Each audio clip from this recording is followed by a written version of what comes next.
कृष्ण गोविंद हरे मुरारे, हे नाथ नारायण वासुदेव।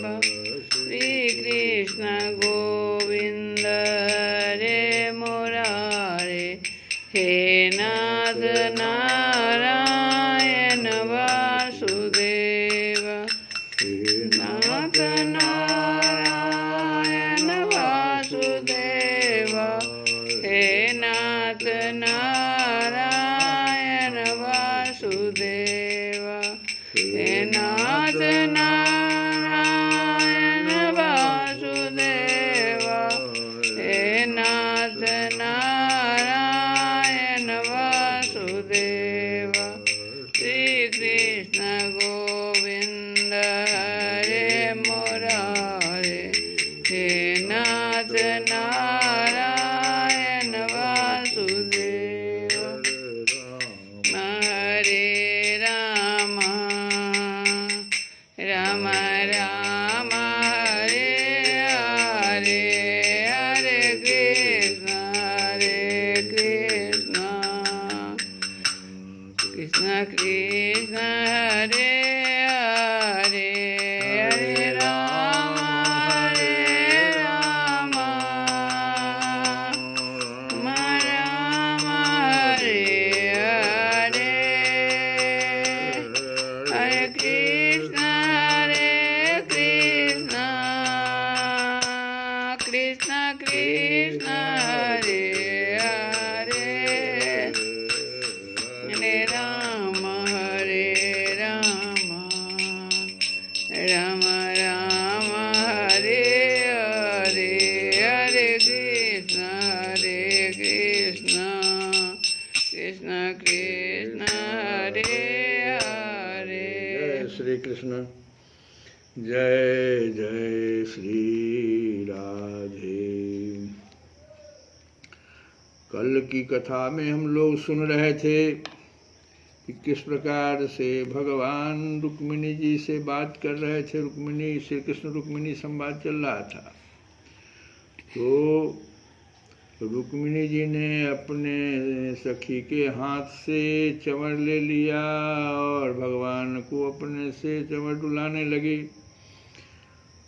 भगवान श्री कृष्ण ने कहा कि राजकुमारी, बड़े बड़े नरपति जिनके पास लोकपालों के समान ऐश्वर्य और संपत्ति है, जो बड़े महान भाव और श्रीमान हैं, साथ सुंदरता, उदारता और बल में भी बहुत आगे बढ़े हुए हैं, तुमसे विवाह करना चाहते थे।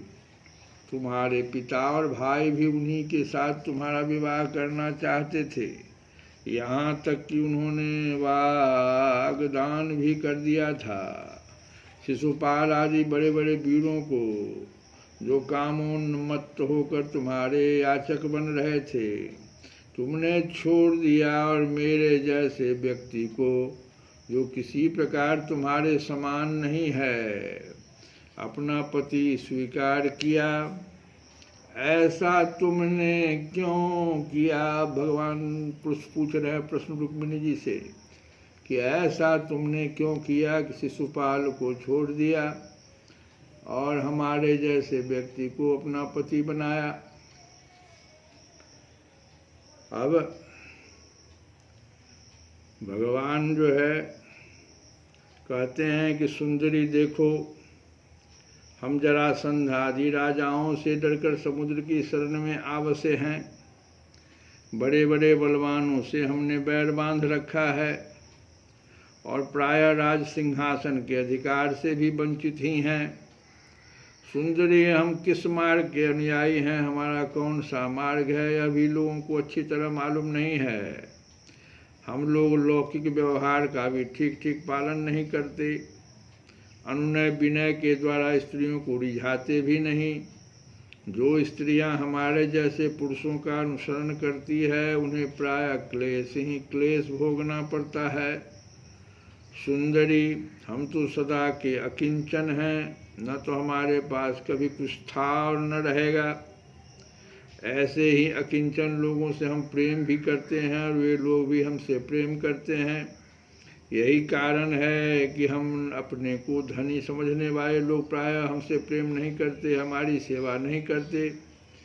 जिनका धन, कुल, ऐश्वर्य, सौंदर्य और आय अपने समान होती है, उन्हीं से विवाह और मित्रता का संबंध करना चाहिए। भगवान कहते हैं कि जिनका धन, कुल, ऐश्वर्य, सौंदर्य और आय अपने समान होती है, उन्हीं से विवाह और मित्रता का संबंध करना चाहिए। जो अपने से श्रेष्ठ या अधम हो, उनसे नहीं करना चाहिए।